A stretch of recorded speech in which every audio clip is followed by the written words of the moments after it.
آج کل ایک ٹاپک پر بہت زیادہ ایشو بنایا ہوا ہے، وہ ہے شوہر کا زوجہ سے زبردستی مطالبہ کرنا ہے، اس کے قریب جانے کا۔ لبرل طبقہ اس پر بہت ایشو بنا رہا ہے کہ یہ ٹھیک عمل نہیں ہے۔ یہ ٹی وی چینلز پہ یہ بحث اٹھائی گئی ہے کہ مرد اگر اپنی زوجہ سے اپنی خواہش پوری کرنا چاہتا ہے، عورت کا موڈ نہیں ہے، تو کیا مرد اس پہ زبردستی کر سکتا ہے یا نہیں کر سکتا؟ یہ لوگ خود ہی اس اوٹ پٹانگ قسم کے مسائل اٹھاتے ہیں، اور جب ہم اس کا جواب دیتے ہیں تو کہتے ہیں یہ مولانا لوگ دیکھو کس قسم کی باتیں کر رہے ہیں۔ تو آپ نہ کریں اس قسم کی باتیں۔ پہلے مسائل کم ہیں کیا دنیا میں جو آپ یہ ٹاپک ایک نیا لے کے بیٹھ گئے؟ اگر کوئی مرد بالفرض زبردستی کر بھی رہا ہے بیوی کے ساتھ، اول تو کرتے نہیں ہیں مرد، آج کل تو خوراکیں ایسی ہو گئی ہیں کہ اس کی ریکوائرمنٹ پوری نہیں ہو رہی ہوتی، زبردستی تو دور کی بات ہے۔ لیکن اگر کوئی کر رہا ہے تو اس کا کوئی اتنا بڑا نقصان ہو رہا ہے کہ آپ اس ٹاپک کو ٹی وی پہ اٹھائیں اور اس پہ ڈیبیٹ کریں اور بحث کریں؟ خام خواہ کی ایک فضول بحث میں لوگوں کو ڈال دیا۔ زبردستی کیا کرے گا وہ؟ کیا اس کا کیا نقصان کر دے گا اگر وہ زبردستی اس نے کر بھی لیا؟ عورت کا تو کوئی نقصان نہیں ہوتا، اس میں نقصان ہوتا بھی کس کا ہے؟ مرد کا نقصان ہوتا ہے، اس کی انرجی خرچ ہوتی ہے، اس کی انرجی یوٹیلائز ہوتی ہے، تو اس میں عورت کی انرجی تو بہت کم جاتی ہے۔ تو یہ کوئی اتنا بڑا ایشو نہیں ہے، اور عام طور پہ مرد ایسا کرتے بھی نہیں ہیں۔ عام طور پر اگر کسی کی زوجہ کا موڈ نہیں ہے تو مرد برداشت کر لیتا ہے۔ ہماری سوسائٹی میں ایسا نہیں ہے کہ وہ مار پیٹ کے زبردستی وہ اس کے ساتھ اپنی خواہش پوری کر رہا ہو، لیکن ہمارے لبرل لوگوں کو نا کوئی ایشو چاہیے خواتین کے حقوق کے نام پر، کسی نہ کسی چیز کو تماشا بنانا ہے۔ انہوں نے اس کو بھی خواتین کے حقوق میں شامل کر لیا ہے کہ جی مرد اگر اپنی بیوی سے زبردستی کرتا ہے تو عورت پہ ظلم ہے، ہماری سوسائٹی میں یہ بین ہونا چاہیے، یہ پابندی لگنی چاہیے۔ اور ان کے مسائل جیسے سارے حل ہو گئے ہیں۔ اب یہ ایک مسئلہ تھا جو بہت بڑا مسئلہ تھا اور بڑا خواتین پہ جی بہت ظلم ہو رہا تھا کہ مرد سے مراد بھی اس کا میاں ہے، اس کا میاں جو ہے اپنی بیگم سے زبردستی جو ہے اپنی خواہش پوری کر رہا ہے، اس بیچاری کا کیا ہوگا؟ تو مجھے بتاؤ، یہ تو میں تو جواب میں یہ اس ٹاپک کو جواب میں ریکارڈ کروا رہا ہوں نا، ورنہ یہ ہماری سوسائٹی میں اول ایسا ہوتا نہیں ہے کہ مرد زبردستی کرتے ہوں، بہت کم ریشو ہے۔ اور ایسے مرد کو تو ایوارڈ ملنا چاہیے، یار تیری صحت ماشاءاللہ، خوراک ایسی کھا رہا ہے کہ جی۔ ورنہ میاؤں کے جو حالات آج کل، آپ لوگ کے علاوہ میاؤں کی بات کر رہا ہوں، جو رپورٹیں ہیں وہ تو زبردستی تو دور کی بات، وہ تو اس کا مطالبہ نہیں پورا کر پا رہے۔ آپ کہہ سکتے ہیں پھر 4 شادیوں کی میں کیوں ترغیب دے رہا ہوں؟ ترغیب تو بھائی سب کو دی جائے گی، اثر اسی پر ہوگا جس کا ٹیسٹوسٹیرون لیول پورا ہوگا، ٹھیک ہے نا؟ جس کی صحت صحیح ہوگی اسی کو خواہش پیدا ہوگی، نہیں ہوگی تو وہ تو بیان سنتا رہے گا۔ اور کیونکہ اس کے لیے صرف جذبہ نہیں چاہیے بھائی، جسم میں طاقت بھی چاہیے۔ تو لیکن سارے ایک جیسے تھوڑی، صحت مند بھی ہیں الحمدللہ۔ اب مسئلہ یہ ہے کہ جب ٹی وی میں اچھال لیا گیا ہے تو میں اس کو ایکسپلین کر دیتا ہوں۔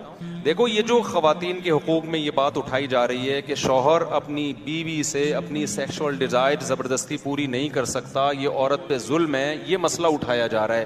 اکارڈنگ ٹو اسلام یہ عورت پہ ظلم یا بیوی پہ ظلم نہیں ہے۔ میں تو اسلام کو آپ کے سامنے رکھوں گا، جو اللہ کا قانون ہے وہ یہی ہے کہ اللہ کے قانون میں یہ عورت پہ ظلم نہیں ہے، بلکہ عورت مرد کی خواہش پوری کرنے میں اس کا ساتھ نہیں دیتی، اسے کوئی بیماری بھی نہیں ہے، یا تو بیمار ہے تو ایک الگ بات ہے، پھر تو روک سکتی ہے شوہر کو، یا اس کو مینسز آ رہے ہیں پھر بھی روک سکتی ہے، نہ اسے بیماری ہے نہ کوئی مینسز ہیں، تو پھر عورت اگر روکتی ہے تو یہ مرد پہ ظلم ہے۔ تو یہ مردوں کے حقوق کے لیے آواز اٹھانی چاہیے کہ کوئی مرد اپنی زوجہ کے قریب آنا چاہتا ہے، عورت اس کو روک دیتی ہے، تو عورت مظلوم نہیں ہے۔ مظلوم کون ہے ایسے موقع پہ؟ اسلام کہتا ہے مرد مظلوم ہے۔ اب ہم میڈیکلی دیکھتے ہیں، اخلاقی لحاظ سے دیکھتے ہیں کہ اسلام کی بات صحیح ہے یا ان لبرل لوگوں کی جو خواتین کے حقوق کے نام پہ خواتین ہی کا بیڑا غرق کر رہے ہیں۔ میں بھی بتاؤں گا، اس سے عورت کے حق نہیں ملے گا، اس کا بیڑا غرق ہوگا۔ یہ جو لبرل لوگ ہیں نا، ان کے لیبل بڑے اچھے ہوتے ہیں، ویمن رائٹس، لیکن وہ ایسے رائٹس دے رہے ہوتے ہیں جس سے جو رائٹس ملنے بھی چاہیے نا عورت کو، وہ بھی نہیں ملتے۔ آپ خود سوچو، جب ایک بیوی شوہر کو قریب نہیں آنے دے گی تو مرد پھر ادھر ادھر منہ مارے گا کہ نہیں مارے گا؟ باہر جا کے جب وہ منہ مارے گا تو خراب کس کا گھر ہوگا؟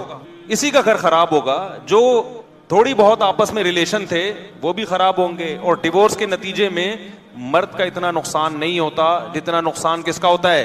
عورت کا۔ ہماری سوسائٹی کے جو لبرل لوگ ہیں ہماری سوسائٹی کو قیاس کرتے ہیں یورپ پہ کہ وہاں تو ڈیورس کا عورت کو کوئی نقصان نہیں۔ او بھائی، ان کو فائدہ کب ہو رہا تھا جو نقصان ہوگا؟ وہاں عورت کو شادی کے بعد کوئی فائدہ کہاں ہوتا ہے جو نقصان ہوگا؟ یہاں تو بے شمار فائدے ہوتے ہیں اس کو شادی کے بعد، بے شمار فائدے عورت کو نکاح کے بعد ملتے ہیں۔ ساری زندگی کا نان نفقہ، گیس بجلی کا بل، مکان پرووائڈ کرنا، اس کو وراثت ملنا، اور محبت زیادہ ہو تو زندگی میں پراپرٹی اس کے نام کر دینا۔ ہم تو دیکھ رہے ہیں پوری پراپرٹیاں بیوی کے نام کر دیتے ہیں۔ پھر اس کے بچوں کا سارا خرچہ, اس کی پریگننسی کا خرچہ, اس کی ڈلیوری کا خرچہ, بچیوں کی شادی کی ٹینشنیں, بچوں کی پڑھائی کی ٹینشنیں, یہ سارے بینیفٹس عورت کو شادی کے بعد ملتے ہیں کس کی طرف سے؟ مسلم سوسائٹی میں مرد کی طرف سے ملتے ہیں. تو یہاں ڈیورس اور طلاق ہوگی تو بیڑا کس کا غرق ہوگا؟ عورت کا. لبرل لوگوں کے ہاں کسی کا بیڑا غرق نہیں ہوتا, کیونکہ عورت کو وہ حقوق مل ہی نہیں رہے ہوتے. تو یہ ہماری سوسائٹی کو قیاس کرتے ہیں کس پر؟ یورپ پر. تو لہذا حقوق بھی وہیں سے لے رہے ہیں. ہم نے اپنی سوسائٹی کو اپنی سوسائٹی کے لحاظ سے دیکھنا ہے. تو اسلام نے جب مرد کے کندھوں پہ اتنی زیادہ ذمہ داریاں ڈال دی ہیں, تو مرد کا اگر اپنی زوجہ کے قریب جانے کا دل چاہ رہا ہے تو اسلام کہتا ہے زوجہ کے پاس نو کا آپشن, بولو, نہیں ہے. نو کا آپشن نہیں. اس میں بڑی شدید وعیدیں ہیں. آپ صلی اللہ علیہ وسلم نے فرمایا کہ جو مرد عورت سے ناراض ہو جائے, وہ چاہ رہا تھا بیوی کے پاس جانا, بیوی نے اجازت نہیں دی, وہ منہ ادھر کر کے غصے میں سو گیا, ساری رات اس پر فرشتوں کی طرف سے لعنت برستی ہے. اس کی کوئی رات, اس عبادت اس رات قبول نہیں ہوتی, اس لیے کہ اس کے لیے اپنے شوہر کی خواہش پوری کرنے میں کوئی زیادہ نقصان نہیں تھا. بس ایک چیز یہ تھی کہ اس کی چاہت نہیں ہے, اس کو اپنی چاہت کے اگینسٹ چلنا تھا. اس کا نقصان تھوڑا ہے, اس کا نقصان بہت زیادہ ہے, کیونکہ جب شہوت اس کے دماغ پہ سوار ہے اور بیگم بھی موجود ہے اور ہے بھی وہ حلال, اس کے لیے رات گزارنا اس کو ڈپریشن کا مریض بنانا ہے. اس کے دل میں بیوی سے نفرت کے جذبات پیدا ہوں گے, پھر جب صبح اٹھ کے دفتروں میں جائے گا ادھر ادھر منہ مارے گا وہ. تو ان تمام بڑے بڑے نقصانات سے بچنے کے لیے اس ایک عورت کو پابند بنا لینا یہ اچھا نہیں ہے کہ بھائی تمہاری خواہش ہے یا نہیں ہے, تم شوہر کے اتنے حقوق ہیں, اس کے ساتھ تمہارا ریلیشن ہے, وہ اپنی ذمہ داریاں پوری کر رہا ہے, تو تم اپنے گھر کا ماحول اچھا بنانے کے لیے اس کی خواہش میں اس کا ساتھ دو. تو یہ آسان ہے, یا اس کو ہم آزاد کر دیں کہ نہیں جی کوئی تمہارا کوئی ریلیشن نہیں ہے, تمہارا موڈ نہیں ہے, تو جاؤ اس کو دفع کرو یہاں سے. وہ کون ہوتا ہے؟ تو جب مرد کے دل میں یہ بات آ گئی نا کہ میری بیوی مجھے یہ سمجھتی ہے کہ تم کون ہوتے ہو بھائی, تو پھر مرد اس سے محبت کرنا چھوڑ دے گا. کیوں نہیں ملے گا گناہ بھائی, کیوں نہیں ملے گا گناہ؟ 100% گناہ ملے گا. آپ صلی اللہ علیہ وسلم نے تو یہاں تک فرمایا کہ عورت اگر روٹی بنا رہی ہے, کیونکہ کچن میں خواتین بہت زیادہ کھانے پکانے میں مصروف ہوتی ہیں, مرد کو اگر خواہش ہے بلاتا ہے تو اس کو چاہیے وہ کام چھوڑ دے, وہ چھوڑ دے وہ کام. تو میرے بھائی نے لبرل لوگوں سے حقوق مت پوچھو, ان کے نہ بیچاروں کے اپنے گھر آباد ہوتے ہیں, نہ ان کو گھروں کے ٹوٹنے کی کوئی فکر ہوتی ہے. ان کے یہاں تو سب رائٹس برابر ہیں. ہاں, مرد اگر اپنے حقوق پورے نہیں کر رہا, مرد اگر اپنے حقوق پورے یعنی عورت کے حقوق پورے نہیں کر رہا, نان نفقہ نہیں اٹھا رہا, پھر ایک الگ بات ہے. جب مرد پورے نہیں کر رہا تو ہم عورت کو بھی کہتے ہیں کہ تبھی حضرات فقہا نے شرعی مسئلہ بیان کیا ہے, قرآن و سنت سے ہی نکالا ہے وہ مسئلہ کہ مرد اگر نان نفقہ نہیں دیتا عورت کو, تو عورت مرد کو اپنے پاس آنے سے روک سکتی ہے. سمجھتے ہو کہ نہیں سمجھتے؟ اگر حقوق پورے کر رہا ہے تو پھر عورت کو مرد کی خواہش پوری کرنے میں رکاوٹ کی اجازت اسلام نے نہیں دی. بہت بڑا گناہ ہے. ہماری سوسائٹی میں تو ان چیزوں کا خیال نہیں کیا جاتا. سعودی عرب میں کیونکہ وہاں اسلام کا زیادہ ہے نا, تو وہاں تو یہ مسائل شادی کے وقت ہی سکھا دیے جاتے ہیں عورت کو کہ آپ شوہر کی خواہش پوری کرنے میں رکاوٹ نہیں بن سکتی. علماء کی طرف سے, لٹریچر کے ذریعے, میڈیا کے ذریعے پہلے سے. اب تو وہاں کا ماحول بھی لبرل ہوتے جا رہے ہیں وہ لوگ بھی.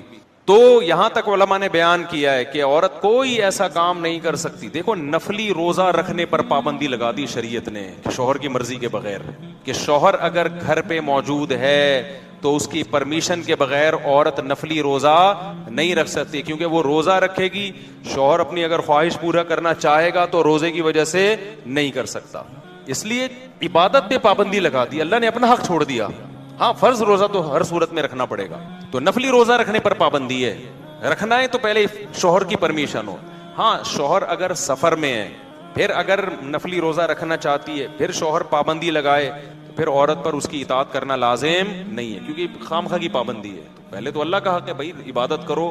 تو بلا وجہ کی بعض میاں ہوتے ہیں نا, خامخواہ کی پابندیاں لگا رہے ہوتے ہیں, تو خامخواہ کی پابندیاں اسلام میں نہیں ہیں. ابے سمجھ میں آ رہی ہے بات کہ نہیں آ رہی؟ جو جائز پابندیاں ہیں تو یہ تو اس کا حق ہے. تو نفلی روزہ رکھنے پر پابندی ہے جب شوہر گھر میں موجود. تو آپ خود سوچو کہ جب عبادت پہ اللہ نے پابندی لگا دی, تو اسلام اس بارے میں عورت کو حکم دیتا ہے کہ شوہر کی خواہش کو وہ پورا کرے. اور دوسری بات یہ کہ اسلام چونکہ دین فطرت ہے, میں نے بتایا کہ مرد میں جب یہ خواہش پیدا ہوتی ہے اس کے لیے اپنی اس خواہش پہ کنٹرول کرنا بہت مشکل کام ہے, جبکہ عورت کے لیے مشکل کام نہیں ہے. اچھا, بعض خواتین یہ بھی سوال پوچھتی ہیں کہ ٹھیک ہے جی, مرد کو تو اسلام نے عورت کو تو یہ حکم دے دیا کہ جب مرد کے دل میں خواہش پوری پیدا ہو تو عورت اس کی خواہش پوری کرے, لیکن اگر معاملہ الٹا ہو کہ خواہش عورت کے دل میں پیدا ہو رہی ہے اور مرد کے دل میں نہیں ہے, تو کیا مرد بھی پابند ہے؟ اس کا بغیر لگی لپٹی کے جواب یہ کہ نہیں پابند ہے. صحیح ہے نا؟ لبرل لوگ اس پہ ناراض ہوں گے کہ یار یہ کیسا قانون ہے. بھائی اس لیے پابندی مرد پہ لازم نہیں ہے کہ یہ چیز مرد کے اختیار میں نہیں ہے. سمجھ میں آ رہی ہے بات کی نہیں آ رہی ہے؟ اگر مرد کا موڈ نہیں ہے تو یہ بعض دفعہ وہ اس کے اختیار میں ہوتا ہی نہیں ہے. یہ یعنی اس کے لیے مرد اپنے آپ کو ذہنی طور پر تیار کر نہیں سکتا اگر اس کے دل میں خواہش نہیں ہے. جبکہ عورت کے دل میں خواہش نہیں بھی ہے تو بھی وہ مرد کی خواہش پوری کرنے کا ذریعہ بن سکتی ہے, جبکہ مرد ایسا نہیں کر سکتا. تو اگر مرد پہ اسلام قانون بنا دیتا کہ بھئی عورت کے دل میں خواہش ہے تو تمہارے دل میں ہے یا نہیں ہے, تم نے بہرحال پوری کرنی ہے, تو یہ کس پہ ظلم ہوتا؟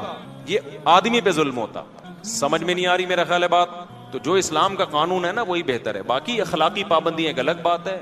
اسلام نے اس کو میاں بیوی کو حکم دیا ہے کہ ایک دوسرے کی خواہشات کا خیال کریں. عورت تھکی ہوئی ہے, اس کا موڈ نہیں ہے, تو مرد کو چاہیے آج صبر کر لے بھائی. قانون ایک الگ چیز ہوتی ہے, آپس کی انڈرسٹینڈنگ ایک الگ چیز ہوتی ہے. تو انڈرسٹینڈنگ کی آپس کے محبت کا تقاضا ہی ہے کہ بھائی اگر وہ تھکی ہوئی ہے تو آپ چھوڑ دو اس کو, کہیں بھاگی تو نہیں جا رہی ہے نا, نہیں آ رہی بات سمجھ میں؟ یا تو ہوتا نا کہ کل نہیں ہوگی بھاگ جائے گی, تو بھائی ایک دو دن ٹھہر جاؤ. تو قانون یہ ہے کہ عورت منع نہیں کر سکتی. اخلاقیات کا تقاضا یہ ہے کہ بھائی قانون سے ہٹ کے آپس کے تعلقات کو اچھا رکھو. تو اگر وہ ہمیشہ آپ کا ساتھ دیتی ہے, کسی دن موڈ نہیں ہے تو آپ کیا کر لو, اگنور کر دو, تو آپ اس کے آرام کا خیال کرو. تو لیکن قانون بہرحال اس میں کس کا ساتھ دیتا ہے؟ اسلامی قانون وہ مرد کا ساتھ دیتا ہے. اس کو خوب اچھی طرح سمجھ لیں. اور ایک بات کھوپڑی میں آئی تھی, وہ نکل گئی اس دوران, اہم بات تھی. کھوپڑی میں آئی تھی مارکیٹ سے, کیا ہو 2 شادیاں کر لو آپ. یہ تو نہیں بھی آئی ہو کھوپڑی میں تو بھی چلا دینا چاہیے. پتہ نہیں یہ والی بات نہیں آئی تھی, کوئی اور بات. 2 شادیاں کر لو. بعض دفعہ عورت کو پتا ہوتا ہے لے دے کے آنا اس نے میرے پاس ہی ہے, اور تو اس کے بعد دوسرا آپشن ہے ہی نہیں, لہذا وہ کہہ رہی ہوتی جاؤ ہماری ایسی کی ایسی. جب اس کو پتا ہے کہ بھائی مزید آپشن ہے تو پھر اس کی نوبت, بولتے کیوں نہیں, لیکن پھر تمہارا بیڑا غرق. بولو بھائی, اس پہ بہت سارے لطیفے ہیں, لیکن وہ کبھی آپ اکیلے میں مجھ سے ملیں گے نا, چھاؤں میں سناؤں گا آپ کو, ممبر پہ سنانے کے نہیں, کہ بےہودہ لطیفے نہیں ہیں, لیکن یہ کہ وہ بہرحال ممبر کے وقار کے خلاف ہیں. کبھی چھاؤں میں آئیں گے تو پھر انشاءاللہ اکیلے میں کسی دن ملے آپ تو پھر سناؤں گا. بعض دفعہ یہ ہوتا ہے کہ مرد میں بالکل بیچارے میں قوت ہوتی نہیں ہے, وہ 4 شادیوں کے بیان سن کے کیا کر لیتا ہے. میرا ایک شاگرد تھا بہت باریک, میں اس سے مذاق کرتا تھا اور وہ ناراض نہیں ہوتا تھا. جس سے مذاق کرو ناراض ہو تو جائز نہیں ایسا مذاق کرنا. بہت باریک, بہت دبلا.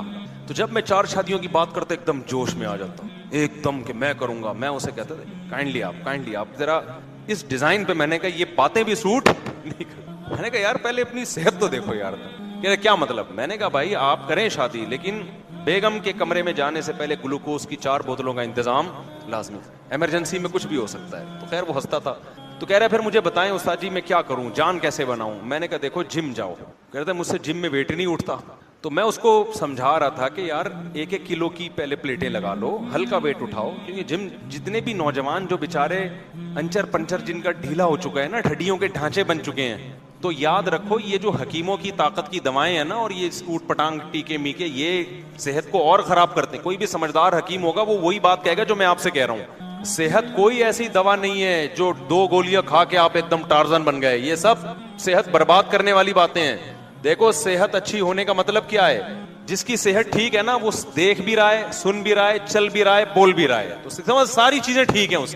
یہ ساری چیزیں ایک ساتھ ہی خراب ہونا شروع ہوتی ہیں, جس کو بڑھاپا کہتے ہیں. تو اس لیے اوور آل صحت ٹھیک کر لو اپنی. وہ کیسے کرو گے؟ وہ جاؤ جم جاؤ. اگر آپ کے جسم پہ کھانا لگ نہیں رہا, نوجوان یہ کہتے ہیں ہم کھاتے ہیں لگتا ہی نہیں باڈی پہ, تو آپ جم جاؤ, ویٹ اٹھاؤ, باڈی بلڈنگ کرو. تو میں اس کو سمجھا رہا تھا بہت ہی باریک سا. میں نے کہا بھائی جم جاؤ, ویٹ اٹھاؤ اور پھر خوب کھاؤ. تو کہہ رہے مجھ سے ویٹ ہی تو نہیں اٹھتا. میں نے کہا 1-1 کلو کی پلیٹیں لگا لو راڈ میں نا, پھر اٹھاؤ. اس نے کہا 1 کلو کی بھی نہیں اٹھی. مجھے غصہ آیا. میں نے کہا یار ½ کلو کی لگا لے بھائی. پھر بھی سمجھ میں نہیں آیا. میں نے کہا ایسا کرو, شیروانی کے 2 بٹن ہوتے ہیں نا, بڑے ہوتے ہیں تھوڑا, ایک تن کا لو, شیروانی کا ایک بٹن یہاں لگاؤ, شیروانی کا دوسرا بٹن وہاں لگاؤ, اور ویٹ اٹھانا شروع کر. یہ بھی نہیں اٹھ رہا تو قمیص کے بٹن لگا لو. میں نے کہا یہ تو اٹھے گا نا؟ کہہ رہے ہاں. میں نے کہا جب ایک بٹن اٹھنا شروع ہو جائے تو 2 بٹن. شیروانیوں کے بٹنوں کا میں انتظام کر لوں گا, ایسا نہ بولے اتنے بٹن کہاں سے لاؤں گا میں. 2 بٹن 4 بٹن. بھائی انسان کی طبیعت میں اللہ نے فلیکسیبلٹی رکھی ہے, لچک رکھی ہے. آج 1 کلو کی پلیٹیں اٹھانا مشکل ہے, آپ ½ کلو اٹھاؤ, کل 1 کلو اٹھا لو گے. تو اس میں آپ مایوس نہ ہو کہ یار میں تو جان ہی نہیں ہے. بھائی جب تک وزن نہیں اٹھائے گا کھائے گا, پھر دبا کے کھائے گا, پھر میں نے کہا پھر بھوک لگے گی اور تو پھر تھوڑا سا پھر 4 شادیوں کی بات کرتا ہوا اچھا لگے گا. میں نے کہا اس ڈیزائن پہ خدا کا واسطہ میرے سامنے بات کی نا تو اچھا نہیں ہوگا, میں سبق بند کر کے چلا جاؤں گا. تو وہ تو خیر وہ تو میرا ان سے مذاق تھا. تو اچھا بہت سے باریک لوگوں کا علاج ہی ہوتا ہے کہ ان کی شادی کرا دی جائے. وہ باریک ہوتے ہی اس چکر میں ہے کہ ان کمبختوں کی شادی نہیں ہو رہی ہے, اس کی وجہ سے اوٹ پٹانگ کاموں میں لگے ہوئے ہوتے ہیں. وہ جب شادی ہو جاتی ہے تو تمیز سے زندگی گزرتی ہے اور دماغ کو سکون مل جاتا ہے. تو بعض باریک لوگوں کا علاج ہی کیا ہے کہ ان کی شادی کرا دی جائے, تو تھوڑا صحت دماغ بھی سیٹ ہو جاتا ہے, صحت بھی اچھی ہوتی ہے. لیکن ہر ایک کا یہ علاج نہیں ہے. تو اچھا خیر, تو یہ جو لبرل لوگوں نے خواتین کے حقوق کے نام پہ بے وقوف بنایا ہوا ہے نا خواتین کو کہ جی وہ مرد جا نہیں سکتا جب تک عورت راضی نہیں ہے, ایسا نہیں ہے. تو یورپ کے سوسائٹی پہ اپنی سوسائٹی کو قیاس مت کریں, سمجھ رہے ہیں. وہاں جو ہے نا جیل ہو جاتی ہے اگر شوہر زبردستی بیگم کی قربت حاصل کرنے کی کوشش کرے اور بیگم راضی نہ ہو تو پولیس آئے گی, میاں کو اٹھا کے لے جائے گی. تو یہاں پر اسلام عورت کو حکم دیتا ہے کہ اگر ایسا ہے تو مرد کا دماغ خراب ہوتا ہے, مرد میں یہ ڈیزائر عورت کی نسبت کئی گنا زیادہ ہوتی ہیں, اس کے لیے برداشت کرنا بہت مشکل ہوتا ہے. اس سے پھر ریلیشن خراب ہوتا ہے, ڈپریشن میں جاتا ہے, پھر غصے میں جو چیزیں توڑ پھوڑ کرتے ہیں لوگ گھروں میں. باقی صحت کے لیے دعا مانگا کرو سب لوگ اپنی اپنی کہ اللہ ایسی توفیق دے کہ یہاں تک نوبت پہنچے, سمجھ رہے ہیں نا. ابھی جو نوبتیں پہنچ رہی ہیں, پان گٹکے سگریٹیں اور لائف اسٹائل کی جو بیڑا غرق ہوا ہوا ہے, راتوں کو دیر سے سونا دیر سے اٹھنا, سو رہے ہیں تو سوتے ہی چلے جا رہے ہیں, جاگے ہوئے ہیں تو جاگے ہی چلے جا رہے ہیں, اور پھر خوراکیں دیکھو تو اس میں یہ نوبت آتی ہے, اس میں یہ نوبت. کل ٹھیک 3:05 پہ موسلا دھار بارش ہوگی, 6 مہینے ہو جاتے ہیں وہ 3:05 نہیں آئے گی. کیا خیال ہے؟ اور جب پیش گوئی ہوتی ہے خشکی ہے, کہیں سے بھی بارش کا کوئی امکان نہیں ہے, بارش آ جاتی ہے. اور بارش آتی ہے, پانی آتا ہے نا. یہ بھی سائنسدان بھائی, سائنس مسلم سائنٹسٹ. خیر, تو ہمارے اوپر سے جب بادل جا رہا ہوتا ہے ہم دعائیں مانگتے ہیں اللہ کرے برس جائے, خشک سالی دور ہوگی. تو اب بادل جب اوپر سے جا رہا ہو تو ہماری تمنا ہوتی ہے کہ برس جائے, شاید کچھ کنویں میں پانی بھر جائے. تو اس وقت خلیفہ کہتا تھا صحابہ تابعین کے دور میں کہ نہ برس, کوئی پرواہ نہیں ہے, کیونکہ جہاں بھی برسے گا اس پیداوار کا ٹیکس کس کے پاس آئے گا؟ میرے ہی پاس آئے. سمجھ میں آ رہی ہے بات کہ نہیں آ رہی ہے؟ امام شافعی رحمہ اللہ نے اس زمانے میں لکھا ہے لا اعرف احدا یدعا, اسلام پوری دنیا میں پھیل چکا ہے. مکہ میں یہ بات کہہ رہے ہیں امام شافعی, اور میرے علم میں نہیں ہے کہ دنیا میں کوئی قوم ایسی ہے جہاں تک اسلام نہ پہنچا ہو. امام شافعی تبع تابعین کے دور کے ہیں, تبع تابعین یا ان کے بعد کے دور کے امام شافعی. امام مالک کی زیارت کی انہوں نے, اور امام مالک تبع تابعین میں سے ہیں. تو آپ اندازہ لگا لو اس دور میں امام شافعی کہہ رہے ہیں کہ پوری دنیا میں اسلام کی دعوت پھیل چکی ہے. آج ہم یہ بحث کرتے ہیں نا کہ 6 مہینے دن 6 مہینے راتیں, نارتھ پول ساؤتھ پول ہے نا, 6 مہینے دن 6 مہینے راتیں, وہاں روزے کیسے رکھیں, نماز کیسے پڑھیں. امام شافعی نے اپنی کتابوں میں اس کا تذکرہ لکھا ہے, کیونکہ اسلام ان نارتھ پول اور ساؤتھ پول تک پہنچ چکا تھا. نہیں آ رہی میرا خیال ہے بات؟ وہاں لوگوں کو مسئلہ تھا کہ روزے کیسے رکھیں, تو فقہاء نے اس وقت اس موضوع پر بحث کی ہے. اتنا پرانا, میں جب گیا نا کینیڈا کے نارتھ پول, بالکل اینڈ آف دی ورلڈ جہاں دنیا ختم ہو رہی ہے, وہاں بھی ہمیں ان کی زبان میں عربک الفاظ ملے. وہاں جو نیٹو لوگ جو زبان بول رہے ہیں نا ان میں بولو عربک الفاظ. تو میرے بھائی یہ بدماشی تھی ہماری دنیا. تو کیا تھا ہمارے اندر ہے بھائی, سوال پیدا ہوتا ہے, کیا سرخاب کے پر لگے ہوئے تھے ہم لوگ حقیقی معنوں میں اس وقت دین پہ, حقیقی معنوں اللہ سے تعلق بھی اور اسباب اور وسائل بھی جو کامیابی کے تھے وہ بھرپور ہم نے استعمال کیے تھے. آج مسلمان کی زندگی میں بے اعتدالی ہے, اسباب اور وسائل میں گھستا ہے تو گھستا چلا جاتا ہے, خدا کو بھول جاتا ہے, اور مذہب کی طرف آتا ہے تو اسباب اور وسائل سے غافل ہو جاتا ہے. شوگر کا مریض ہوگا, ڈاکٹر نے منع کیا لڈو مت کھا, تو یہاں 6 لڈو کھائے گا وہ, اور کہے گا موت اور زندگی کس کے ہاتھ میں ہے؟ اللہ کے ہونے سے ہوتا ہے. جو رات قبر میں گزرنی ہے وہ قبر میں گزرے گی, اور جو بستر پہ گزرنی ہے وہ بستر پہ گزرے گی. لہذا بسم اللہ الرحمن, ایک لڈو, دوسرا لڈو, تیسرا لڈو. یہ تو میں ایک مثال دے رہا ہوں, من حیث القوم یہی حال ہے ہمارا. یہ کیا ہو رہا ہے؟ مذہب کا استعمال اور اسباب اور وسائل سے غفلت. سمجھ میں آ رہی ہے بات؟ بھائی اللہ نے کہا کہ موت سے بچنے کے اسباب اختیار کرو، اور تو کیا کر رہا ہے؟ لڈو کھا رہا ہے اور کہہ رہا ہے بچانے والا کون ہے؟ بات صحیح ہے، بے موقع ہے، میں سمجھا پا رہا ہوں اپنی بات صحیح ہے، تو مارنے والا بھی اللہ ہی ہے نا، تو اللہ نے یہی لکھا ہوا ہے تیری تقدیر میں کہ 6 لڈو کھائے گا اور مرے گا۔ جتنے قبرستان میں لوگ ہیں نا، ان میں 99% لڈو کی وجہ سے ہی گئے ہیں۔ ڈاکٹر صاحب بیٹھے ہوئے ان کے سامنے میں کیا تقریر جھاڑوں، جتنا میٹھا صحت کے لیے نقصان دہ ہے اتنا سگریٹ نقصان دہ نہیں ہے۔ جو میٹھے پھوڑ رہے ہیں نا مذہب کے نام پہ، حلوے، مانڈے، شیریں، کھیریں، ہمارے نبی صلی اللہ علیہ وسلم نے، دیکھو اسلام نے ہمیں تہوار کون سے دیے ہیں، میرا ٹاپک نہیں لیکن میں ذرا کچھ بنیادی چیزیں پارسل کر کے آگے آ رہا ہوں پھر انشاءاللہ۔ بھائی اسٹارٹر بھی تو ہوتا ہے نا کھانے سے، جب آپ ہوٹل میں جاتے ہو شروع میں رائتا ہوتا ہے، اسٹارٹر کچھ سیلڈ ویلڈ، تو کچھ بیسک چیزیں، اس کے بعد میں اصل ٹاپک کی طرف جلدی سے بات کو تو کیا بات کر رہا تھا، بھول ہی گیا، میٹھے پہ بات کر رہا تھا۔ تو ہمارے نبی صلی اللہ علیہ وسلم کی جو خوراک ہے نا وہ ہے کھجور، حلوے مانڈے بولو، اور وہ بھی بہت تھوڑی کھجوریں کھا کے، اور دوسری چیز گوشت، دوسری چیز کیا ہے؟ گوشت۔ ہمارے نبی کی جو صفات ہیں پچھلی آسمانی کتابوں میں، ان میں کہ آپ گوشت کھائیں گے، ویجیٹیرین نہیں، کیا ہوں گے؟ گوشت کھانے والے۔ اس زمانے میں بھی دنیا میں کچھ بہت ساری قومیں ویجیٹیرین تھیں، وہ کہتے تھے کہ جانور کو قتل کر کے مت کھاؤ، صرف سبزی کھاؤ۔ ابھی میں نے کچھ دن پہلے کلپ دیکھا، اس میں وہ بندہ کہہ رہا ہے کہ آپ سبزی کھائیں لیکن صحیح طریقے سے، تو ویجیٹیرین بڑے خوش ہوتے ہیں یہ بات سن کے، یار سبزی کو پروموٹ کر رہا ہے، تو اس صحیح طریقہ یہ ہے کہ سبزی بکرے کو کھلاؤ اور بکرا کاٹ کے کھا جاؤ، کیا خیال؟ تو وہ سبزی بھی چلی جائے گی اور یہ بہترین طریقہ ہے۔ تو ہم سبزی کھاتے ہیں لیکن اس طریقے سے کھاتے ہیں۔ ہمارے نبی صلی اللہ علیہ وسلم کی خوراکیں دیکھو، ہم صرف خوراک میں ہی پیغمبر کو فالو کر لیتے نا، مار نہ کھاتے، صرف خوراک میں ہی۔ نبی کی ایک ایک سنت میں اللہ نے اتنی برکت رکھی ہے اور ہم نے ہر سنت کو توڑا ہے، اور کمال کی بات ہے خلاف سنت طریقے کو سنت بنا کے پیش کر دیا۔ مشہور ہے کہ میٹھا کھانا سنت ہے نا مشہور، اور بھائی میٹھا کھانا کوئی سنت، میٹھا کھانا کہاں سے سنت ہو گیا؟ کھانا کھانا ہی سنت نہیں ہے، فاقے کرنا سنت ہے۔ اسلام کے جتنے تہوار ہیں ذرا اس کو جلدی جلدی دیکھو، یہ بات میں کئی دفعہ کر چکا ہوں لیکن نیا مجمع ہے۔ اسلام میں جتنے، پہلے میں غیر مسلموں کے تہوار بتاتا ہوں۔ کرسمس، کیک، کیا خیال ہے؟ کیا کھاتے ہیں؟ کیک۔ کسی کام کی خوراک نہیں ہے، موٹا بھی کرے گا کیک، قبض بھی کرے گا کیک کھاؤ، وہ اس کا جو میدا ہے نا وہ پیٹ میں جا کے اس کو سمجھ میں نہیں آتا، چپک جاتا ہے، کوئی فائبر نہیں ہے اس میں۔ ہندوؤں کی ہولی، لڈو، یہی ہے نا، بولو نا کیا ہو گیا؟ مٹھائی، برفیاں، یہ ہندوؤں کی رسم ہے۔ اسلام کی تہوار کی طرف آتے ہیں، اسلامی تہوار۔ عید الفطر، صرف چند کھجوریں کھائی ہیں آپ نے، وہ بھی یہ بتانے کے لیے کہ آج ہمارا روزہ نہیں ہے، کیونکہ نبی صلی اللہ علیہ وسلم کی سنت ہے جب کوئی ٹائم ختم ہو تو آپ اس کو ختم کر دیں۔ جیسے افطار میں جلدی کا مطلب یہی ہے کہ بس روزے کا ٹائم کیا ہو گیا؟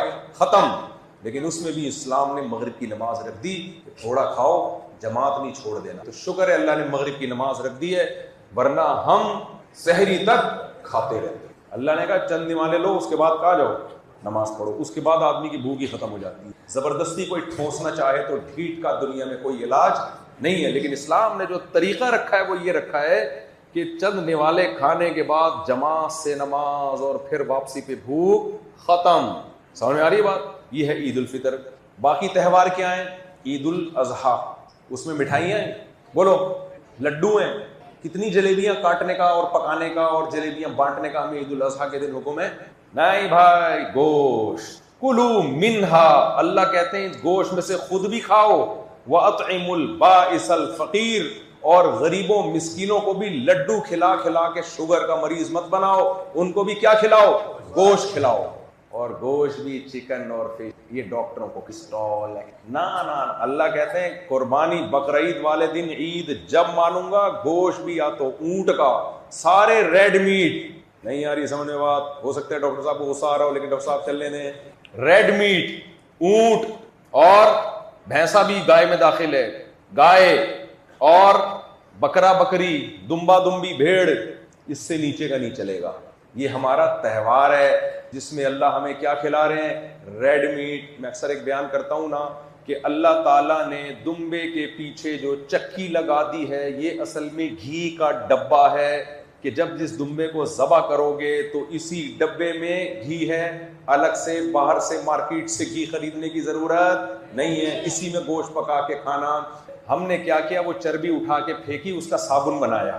فیکٹریوں میں کیا بن رہا ہے, صابن, جو سب سے قیمتی چیز تھی, اور اس گوشت کو ہم پکا رہے ہیں کوکنگ آئل میں. بیڑا غرق, ذائقے کا بھی بیڑا غرق, صحت کا بھی بیڑا غرق. کسی کو چربی سے نقصان ہو رہا ہے تو چربی کو برا بھلا مت کہے, وہ تو فزیکل ایکٹیویٹی نہیں ہے نا, وہ تو میرے بھائی آپ کچھ بھی کھاؤ گے مرو گے اگر ہلو گے نہیں. تو مسلمان کو اللہ ہلاتا ہے, ہلتا رہے, بھاگتا رہے, دوڑتا رہے, اور پھر کیا کھا, ٹماٹر نہیں, کیا کھا, دمبا کھا اور اس کی چربی کھا. لیکن پھر کام بھی وہ والے کر جو, کوئی کام وہ والے نہیں کر رہا تو پھر غذا. دیکھو اللہ تعالیٰ نے یہودیوں کو سزا دی, قرآن میں آتا ہے حرمنا علیہم شحومہما, اللہ کہتے ہیں ہم نے یہودیوں کو گناہوں کی سزا میں ان پہ چربی کو حرام کر دیا. گناہوں کی سزا میں نعمتیں حرام ہوتی ہیں نا, کیا خیال ہے. اللہ یہ بھی کہہ سکتے تھے میں نے یہودیوں کو سزا دی اور کہا اب لڈو کے قریب مت جانا, اب کوئی مٹھائی مت کھانا. نا یہ کوئی سزا تھوڑی ہے. سزا یہ ہے کہ مٹھائی کھاؤ, سزا یہ ہے کہ اب تم لڈو کھاؤ. سزا دی جاتی ہے, اس میں نعمت چھینی جاتی ہے. کھانے پینے کی کتنی نعمتیں اللہ چھین سکتا تھا ان سے, کیا خیال ہے بھائی.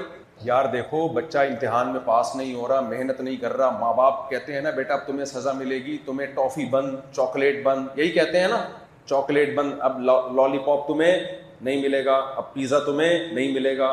جو نعمت کی چیزیں, جو بچہ جس کو نعمت سمجھتا ہے وہ بند کی جاتی ہے نا. اللہ تعالیٰ نے چاکلیٹیں بند نہیں کی, اللہ نے یہودیوں کو سزا دے کے کہا کہ چربی بند, دمبے کی چربی, گائے کی چربی, اونٹ کی چربی کیا ہے, بولو نا, بند. اس کا مطلب چربی میں کچھ تھا چربی میں. اب یہ مسلمان کھائیں گے تم نہیں کھاؤ گے. مسلمان نے کہا پتہ نہیں اللہ میاں نے کیوں کہہ دیا. مسلمان نے کہا ہم چربی سے صابن بنائیں گے اور کھائیں گے. وہ جو کمپنیوں کے, میں نام نہیں لے رہا, کمپنی ایکس نہ کر دے میرے اوپر, کمپنیوں کے کوکنگ آئل جو پتہ نہیں تیزاب سے دھوئے ہیں یا بلیچ سے دھوئے ہیں, جو ایسے چمکتے ہوئے, اور بچوں کی جو ہم نے نیچر بنا دی ان کو بھی اسمیل آ رہی ہے. دیسی مرغی سے کیا آ رہی ہے, اسمیل. گائے کے دودھ سے کیا آ رہی ہے, ڈیڈی مما, یہ نہیں. دودھ وہ پینا ہے ڈبے کا. دودھ کون سا پیے گا, یہ ڈبے کا. آرگینک چیزوں سے ہی نفرت ڈال دی. تو میں بتا رہا تھا دوسرا تہوار اسلام کا کون سا ہے, بقرعید ہے. پہلا بقرعید ہے, دوسرا کیا ہے, نہیں پہلا تو وہ عید الفطر, دوسرا بقرعید. اس میں کیا کھلایا جا رہا ہے, گوشت. ویجیٹیرین تو وہ عید بنا ہی نہیں سکتا بھائی. پھر تیسرا, اسلام کہتا ہے جب شادی کرو لوگوں کو غصہ آئے گا, کیا کر رہے ہو, پڑھائی کو فوکس کرو. کن شادی بیاہ کے چکر میں مفتی طارق مسعود کا بیان سن کے لگ گئے ہو تم. لیکن اللہ نے کہا کہ جب بھی نکاح ہوگا اپنے حبیب کی زبان سے کہلوایا, اولم ولیمہ لازمی کرنا ہے. آئی بات سمجھ میں, کیونکہ اللہ کو خوشی ہوتی ہے کہ ایک بندے نے, اس لیے اپنے نبی کی زبان سے نکلوایا ولیمہ کرنا ہے. ولو بشاتن, وہاں بھی آپ کہہ سکتے تھے ولیمہ کرو, اگرچہ 6 لڈو کھلا دو, اگرچہ حلوہ پکا دو, تھوڑا سا پکا, نا ولو بشاتن, ایک بکرا ہی کیوں نہ ہو. تو یہ شادی کو جو سیلیبریٹ کیا جاتا ہے اس بھی کیا, گوشت, چکن بھی نہیں, بکرے کا. سمجھ میں آ رہی بات کہ نہیں آ رہی. چوتھا ایونٹ جس کو اسلام نے منانے کا حکم دیا ہے وہ ہے جب بچے کی پیدائش ہوتی ہے. اسلامک ایونٹ ہے. یہ کون سے ایونٹ ہے, اسلامک ایونٹ ہے, جن میں اسلام نے کہا ہے کہ یہ کرو, ایسے مناؤ.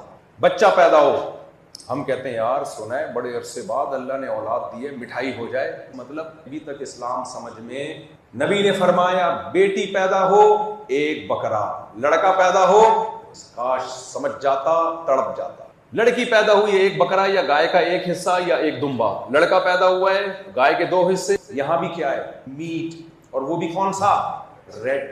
تمہارے خواتین غصہ نہ ہو جائیں کہ گوشت اس لیے بھی کھاتے, یہ ٹماٹر کھا کے نہیں ہوتی, یہ سبزی ویجیٹیرین کا کام بولو نہیں, یہ کھیرے اور ککڑی میں نہیں ہے, کھیرے ککڑی کھا کے نہیں ہوتی. خیر میں کدھر کو چلا گیا.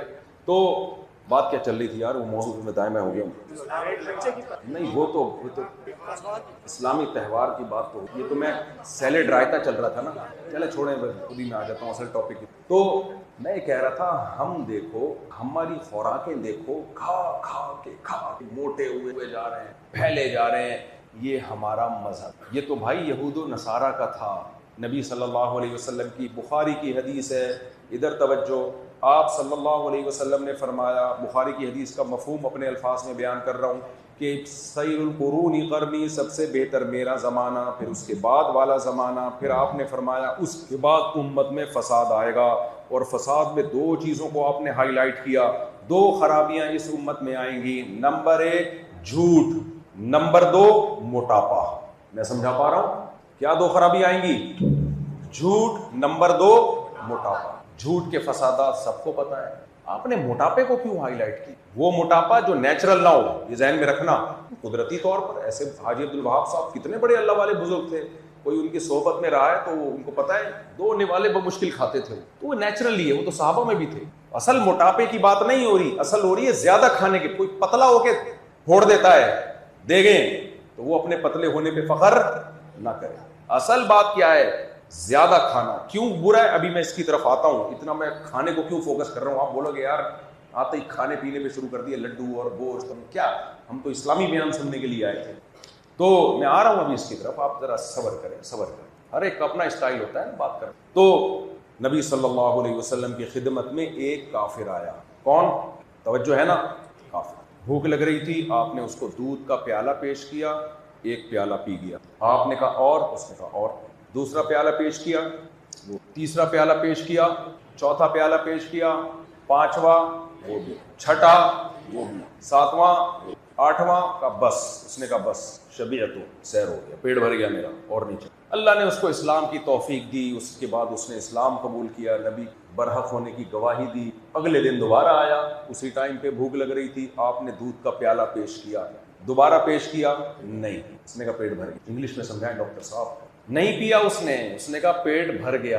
حالانکہ کسی ڈاکٹر نے نہیں اس کو بتایا تھا کہ ایک سے, نبی کی کوئی حدیث بھی نہیں سنی تھی کہ زیادہ نہیں کھانا چاہیے, یہ بھی نہیں. بس ایک پیا, اس نے کہا بس بہت ہے. اس وقت آپ نے فرمایا الکافر یأکل فی 7 امعاء. دیکھو کل یہ کافر تھا, تو فرمایا کافر 7 آنتیں بھرتا ہے اور مومن 1 آنت بھرتا ہے. یہ جو آج کل انگریز کم کھا رہے ہیں تو ڈاکٹروں کی موٹیویشن کی وجہ سے, تو ڈاکٹر نے بتایا کم کھانا صحت کے لیے اچھا ہے اور یہ وغیرہ وغیرہ اس طرح کی. ورنہ اگر ڈاکٹر کہے نا زیادہ کھاؤ تو یہ جائیدادیں کھا گئے, افریقہ کا گولڈ کھا گئے, ان کا پیٹ نہیں بھر رہا, کیا کیا نہیں کھا گئے, پوری دنیا کا خون چوس لیا. تو ایک صاحب نے, بچے نے مجھے پرچی لکھ کے دی کہ مفتی صاحب آپ نے کہا تھا کہ سب کچھ کھانا چاہیے, تو میرے چاچا میرے ابا کی جائیداد کھا. آپ کے بیان کا ریفرنس دے رہے ہیں, مفتی صاحب نے کہا. تو کیوں ان صحابی نے جب وہ صحابی بنے تو خود بخود ان کی خوراک کم کیوں ہو گئی؟ آٹومیٹیکلی.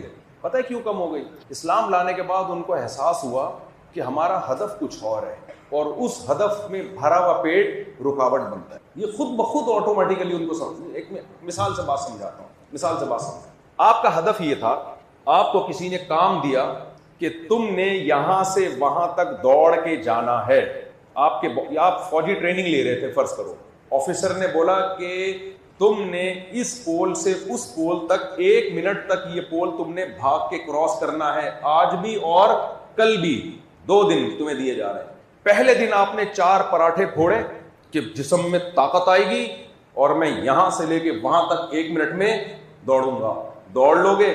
جب وہ پراٹھے پھوڑو گے, حلوے مانڈے پھوڑو گے, آپ کو نیند آئے گی اور آپ ہونے لگو گے ٹن سست, آپ سے چلا نہیں جائے گا. آپ بولو گے دوڑ کے کیا کرنا ہے, دوڑوں کیسے, کیا خیال ہے؟ تو آپ کو عقل آ جائے گی کہ بھائی اگر یہ یہاں سے وہاں تک میں نے دوڑنا ہے تو 4-5 کھجوریں انرجی کے لیے بولو کافی ہیں, باڈی ایکٹیو رہے گی, فٹ فاٹ رہوں گا. 1 آدھ انڈا بھی لے لو ہاف بوائل, خود بخود کھوپڑی کام کرے گی کہ نہیں کرے گی کہ یار اس میں اس بھرا ہوا پیٹ, بھرے ہوئے پیٹ سے یہ کام نہیں ہو سکتا. کیا خیال ہے؟ تو اتنا کھا لو جتنا دوڑنے میں مدد ہے. نہیں کھاؤں گا تو بھی نہیں, گلوکوز شوگر کم ہو جائے گی. اتنا کھا لو کہ یہاں سے وہاں تک تگڑ تگڑ دوڑ سکوں میں. ایک پاگل نے کتاب لکھی 400 صفحوں, لوگ بڑی مارکیٹ میں بکی نا وہ کتاب کی, یار پاگل ہو کے کتاب لکھ دی, ایسے لاکھوں میں اس کے ایڈیشن آئے ہوئے. جب لوگوں نے کتاب کھولی تو پہلے صفحے پہ لکھا تھا گھوڑا کیسے دوڑتا ہے, آگے لکھا تھا تگڑ تگڑ تگڑ تگڑ. 400 صفحوں پہ.